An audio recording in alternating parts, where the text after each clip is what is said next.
അധികമായിട്ട് U P I payment ചെയ്യുന്ന ഒരാളാണ് നിങ്ങൾ. അങ്ങനെയാണെങ്കിൽ നിങ്ങൾക്കൊരു എമർജൻസി സിറ്റുവേഷൻ പൈസ ഇല്ലാത്ത അവസ്ഥ എന്നെങ്കിലും ഉണ്ടായിരിക്കും. അപ്പം ഞാൻ അതിൽ നിന്ന് എസ്കേപ്പ് ആകാൻ വേണ്ടി കുറച്ച് കാര്യങ്ങൾ പറഞ്ഞുതരാം. ഒന്ന്, നിങ്ങൾക്ക് എപ്പോഴും ഒരു നിങ്ങളുടെ സാലറിയിൽ നിന്നോ അല്ലെങ്കിൽ നിങ്ങൾക്ക് വരുന്ന ഏത് ഇൻകം സോഴ്സ് ആണെങ്കിലും അതിനകത്തുനിന്ന് ഒരു എമർജൻസി ഫണ്ട് എപ്പോഴും മാറ്റി വെച്ചേക്കണം.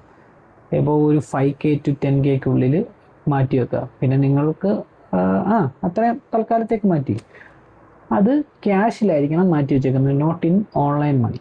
ഓൺലൈൻ മണിയായിട്ട് അത് സേവ് ചെയ്ത് വെക്കാനേ പാടില്ല. പിന്നെ നമുക്ക് വരുന്ന ഒരു മന്ത്ലി വരുന്നൊരു എക്സ്പെൻസുകളുണ്ട്. നമ്മൾ ഫുഡ് പോലുള്ള കാര്യങ്ങളൊന്നുമല്ല, അതൊക്കെ നമ്മൾ എങ്ങനെയായാലും റോൾ ചെയ്ത് പിടിച്ചിരിക്കും. പക്ഷേ നമ്മൾ എന്താ പറയുക, EMIs, പിന്നെ ലോണിൻ്റെ അടവ്, അങ്ങനെയുള്ള പരിപാടികളൊക്കെ ഉണ്ടല്ലോ. പിന്നെ നമ്മളെ വണ്ടിയുടെ മെയിൻ്റെനൻസ് കാര്യങ്ങൾ, അങ്ങനെയുള്ള കാര്യങ്ങൾക്ക് വേണ്ടിയിട്ടും കുറച്ച് പൈസ മാറ്റി വെക്കണം. പക്ഷേ ഇതും ഓൺലൈൻ മണിയായിട്ട് സേവ് ചെയ്യാൻ പാടില്ല. ഇത് എപ്പോഴും ഓഫ്ലൈൻ വെക്കണം. വേറൊന്നും കൊണ്ടല്ല, നമ്മൾ സ്പെൻഡിങ് സ്പ്രീയിലാണ്. നമ്മളെപ്പോഴും സ്പെൻഡ് ചെയ്യുമ്പം ഈ ഓൺലൈനായിട്ട് സ്പെൻഡ് ചെയ്യുമ്പോൾ കുഴപ്പമൊന്നും നമ്മൾ അറിയത്തില്ല.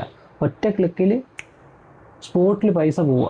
അപ്പം നമ്മളത് ശ്രദ്ധിക്കാത്തത് കൊണ്ട് അത് പോയിരിക്കും, പെട്ടെന്ന് തന്നെ പോകും. പക്ഷെ പണമായിട്ടാണെങ്കിൽ നമ്മൾ കൊടുക്കുമ്പോഴും അറിയും, വാങ്ങുമ്പോഴും.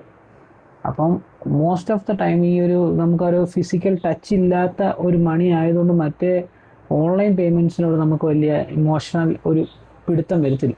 പക്ഷേ നമ്മൾ കയ്യിൽ നിന്ന് പൈസ കൊടുക്കുകയാണെങ്കിൽ ഒരു ഫിസിക്കൽ ഫോമിൽ കൊടുക്കുമ്പോൾ നമുക്കൊരു കൊളുത്തിപ്പിടി ഉണ്ടാവും.